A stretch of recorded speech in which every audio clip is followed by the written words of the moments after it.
Hello everyone. Today we will go over with the rate of change and slope. We will determine the slope of a line given a graph or two ordered pairs. So let's have a quick preview. I want you to look at the diagram. It shows the side view of a ski lift. So we will answer the following questions. First, what is the vertical change from? When we say vertical change, that is from 0 going up, or that is in increasing from A to B, B to C, and C to D. Vertical change from A to B, since the interval is 10, so from A, let's count 10. So therefore, the vertical change from A to B is only 10 feet. How about B to C? From here, let's count 10, 20, 30, 40. So let's see. You are right. Then C to D, we have 10. How about the horizontal change from? So when we say horizontal, that is from left to right. So we will start from 0 going right. Okay? Horizontal change from A to B. Let's count. Again, the interval is 10. We have 10, 20, 30. So that is 30 feet. How about B to C? Help me.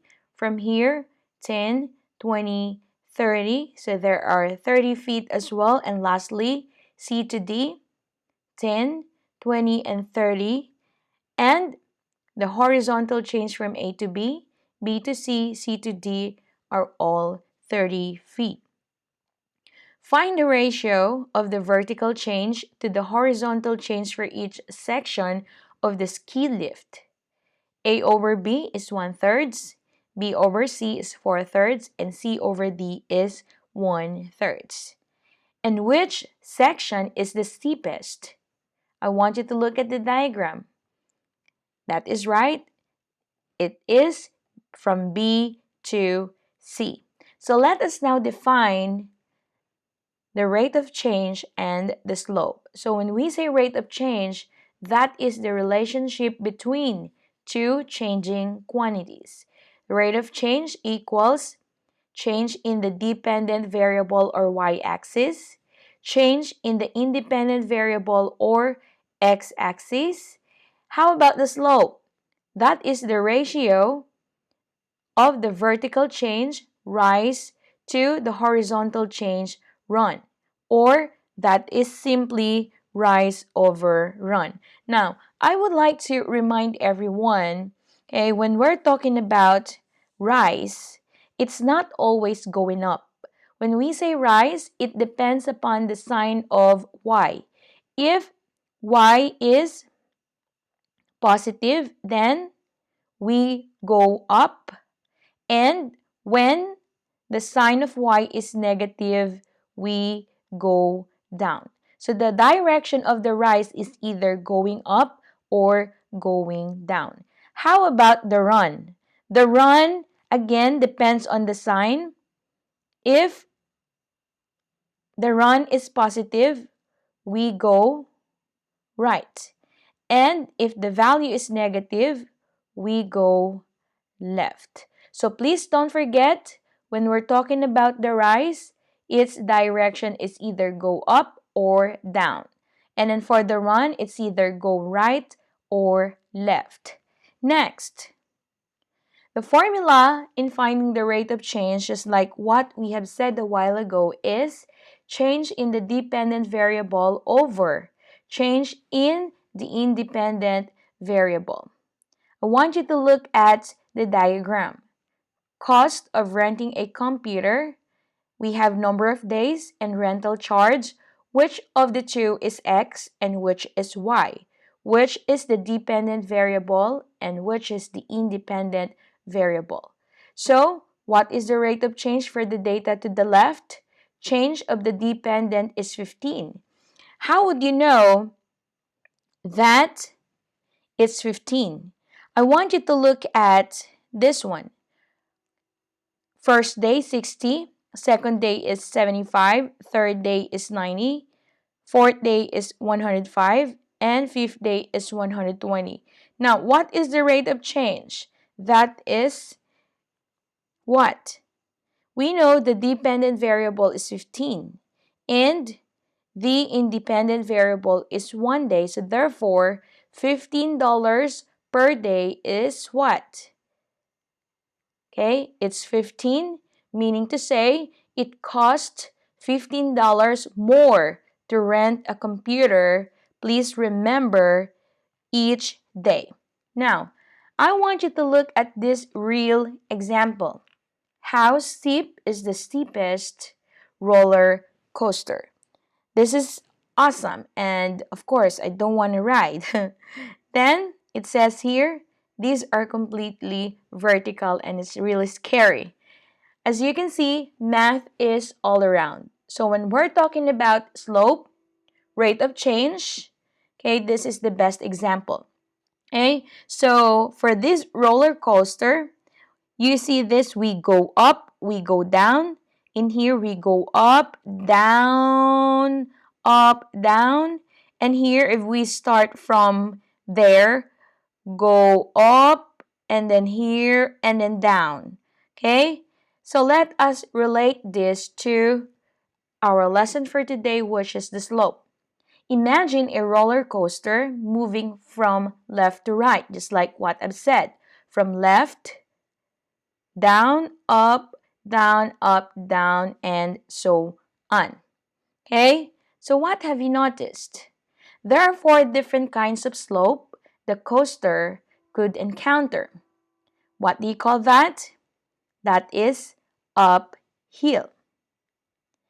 Okay? That is from left to right, uphill. We have positive slope. Please remember, when you go up, it's like the stair. That is a positive slope. How about downhill, or when you go down? What kind of slope is that? If that is the graph, we have negative slope. Third, okay, and fourth are 2 special cases. Okay, I want you to look at the figure on the left. It says there, zero fun coaster. The other one is the impossibly scary coaster. So what kind of slope are they? Look at that. Look at that. That is horizontal. It says, oh, that's zero fun. It's just like, okay. So when you see a graph like that, there is a what? A zero slope. No steepness at all. And the last one would be, that is vertical. That's really scary coaster, so the slope is undefined. So there are 4. Okay, we have what? For the following slides, call out, you've heard that? That is not a roller coaster. What do you think is the slope of that? The slope of a train is what? 0. Okay, so let's continue. For the following slides, call out whether the slope is positive, negative, 0, or undefined. And wait for the count of 3 before you say your answer. Okay, everyone, please be ready. 1, 2, and 3. What kind of slope if you have a graph like this? That is a negative slope downhill. How about this? 1, 2, and 3. Let's go up. There is a positive slope. How about this? 1, 2, and 3. Boring. Okay, there is a 0 slope. And lastly, this is a very impossible ride. So therefore, the slope is undefined. So how do you calculate the slope of a line? There are 3 steps. The first one is pick 2 points on the line. Second is calculate rise over run. And number 3, determine the sign. Now, let's start with 2 points. Okay, so that is okay because that is in between the grid. That is okay as well, okay as well, okay. But let us choose points. It can be, but this one is not okay because it's not on the grid. Not okay, not okay. Please remember, start with 2 points on grid line intersections. Then, what is next? How do you calculate a slope? Okay, slope represents m, and we can use step 2, the rise over run. The vertical change divided by horizontal change, which is the x. Now, I want you to look at this one. You see, the arrow is either going up or down. And the horizontal change, the arrow goes right and left, right? And that is rise over run. So from this point, go up and right to reach the other point. Okay? Says there, rise over run or rise divide by run. So how about the sign? Look to see if the slope is increasing. It's positive. Or decreasing. Look at that. It's negative. So let's show some example. Watch me do the 3 steps. Let us choose 2 points. How do we choose 2 points? Point must be in the intersection of the grid line. So this is what I picked. This is intersection, intersection, and then let's use step number 2, rise over run. If you want to start at this point, of course, to go over this, you have to go up and turn right. How many units? 2. And then over 1, that is your run. Rise divided by run, we have 2. Your run is 1. So therefore, the slope is 2. Miss Boris, that is 2 over 1. Of course, when you divide it, that is 2. Determine the sign. Okay, what is the sign of the slope? As you can see, it's uphill or going up. Therefore, the sign is positive. Next, how about this?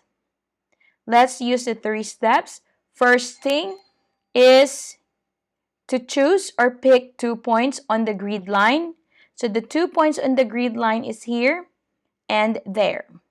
So let's choose and plot that point. Now, there are 2 ways. If you want to start from this point, you can go down 1 unit and then over this one, how many units? 1, 2, 3. Or if you want to start from here, of course, you go up how many units? That is 1. And you go left. Alright? So, let's continue. So, we have this 2 points. Rise over run. We go up 1 unit. And we go left how many units? That is 3. Now, I want you to look at the graph. Is it positive or negative? Is it uphill or downhill? Of course, rise divided by run, that is 1, and your run is 3. But how about the sign? The sign is negative, so therefore, the slope is negative 1 over 3. So that is how you identify the slope in the given graph. How about this? Again, there are 3 steps. Choose 2 points between the grid line. So, think, pair, share, choose 2 points. That is one and the other one is there. Actually, this is not the only 2 points that we need, but this one can be as well. But that is the first. Second is rise over run. Again, if you want to start from this point and go up and right, it is fine. Or if you want to start from this point going down, turn left, it's okay. It's up to you where you want to start. So let's start from this point. So we have 1, 2, and 3. And then over, you have to go right. How many units? 2. So let us put the rise. We have our rise is 3 and your run is 2. What is the sign? Do we have positive or negative? It's uphill, therefore it's positive. The slope is positive 3 over 2. Next, how about this? Obviously, this is downhill, therefore the sign of the slope is negative. And 2 points, rise over run, and we have 1/3, and since this is downhill, that is negative. How about if there are 2 points? What formula should we use? So we will use the slope formula. M equals y sub 2 minus y sub 1 divide by x sub 2 minus x sub 1. Given 2 points 5 and negative 3, negative 4 and 2, find the slope of the line. First, let us identify the x1, the y1, x2, and y2. If you are ready, then let's plug it in the formula. We have your y2 is positive 2. The operation is subtraction. Y1 is negative 3. Please don't forget to put parentheses if the sign of a number is negative. Next, x sub 2 is negative 4 minus x sub 1 is 5. So let us solve. What is 2 take away negative 3 and negative 4 take away 5? Of course, this is keep, change, change. We have 5. And if we combine negative 4 and negative 5, it's negative 9. Therefore, our slope is what? Oh, I'm sorry. I went to example number 6. Our slope is negative 5 over 9. Next, same formula given 2 points. First thing that we have to do is to label x1, y1, x2, y2. Find the slope. Let's plug in y2. Your y2 is negative 2. Your y1 is negative 2 as well. X2 is 4 and x1 is 0. So let us solve. What is negative 2 take away negative 2 or keep, change, change? Obviously, it's 0 over 4 or 0. So the slope for this example is 0. So let's wrap it up. Rate of change, it includes units. Slope, rise over run, it's either go up or down. Run, it's either go left or right. And to find the slope given 2 points, we need to use the formula y2 minus y1 over x2 minus x1. And most of all, I want you to remember Mr. Slope Guy. This is uphill. Of course, the slope is positive. Downhill, the slope is negative. I want you to look at his nose. The slope is undefined. And If this is horizontal, the slope is 0. Okay? Positive, negative, 0, and undefined. So for your journal, what type of slope is shown? Positive, negative, 0, or undefined? What would a slope of negative 1/2 look like? Is it uphill, downhill, steep, or shallow? What is the slope of the line above? And for the fourth question, what's the difference between the slope and the rate of change? So, I think this is it for today. If you have any question, please comment down below. And if you think that this video helped you in identifying if the slope is positive, negative, 0, or undefined, please consider yourself subscribed. Thank you and have a good one.